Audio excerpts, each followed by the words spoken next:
Raise your hand if you're married. None of you are married.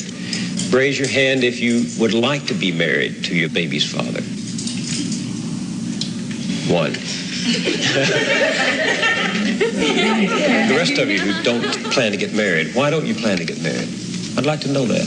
You already have your child to think about, and then a whole family to care for. You know, it's a lot of responsibility. And then you don't want the commitments. I wouldn't want no man holding me down because I think I can make it as a single parent. But don't you think you might need help in raising that baby from a man? Not really. I didn't have a father. My father wasn't in the home, so, you know, it really, male figures are not substantially important in the family.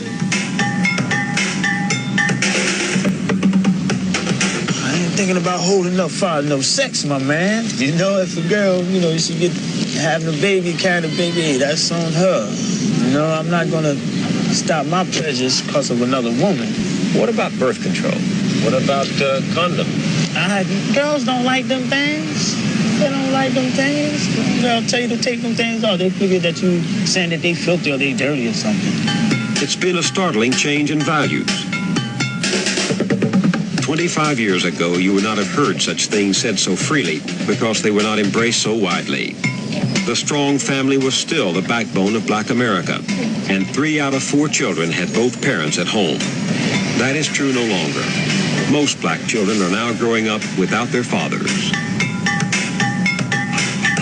The result is a world turned upside down as children copy what they see and repeat what they learn.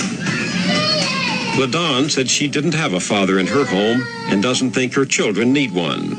She's not unusual. Half the Black families today are headed only by a woman. Clorinda said she could make it on her own as a single parent.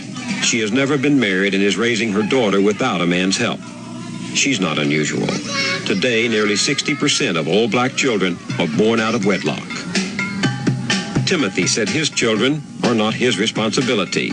He has left them to be supported by their mothers and welfare. He's not unusual either.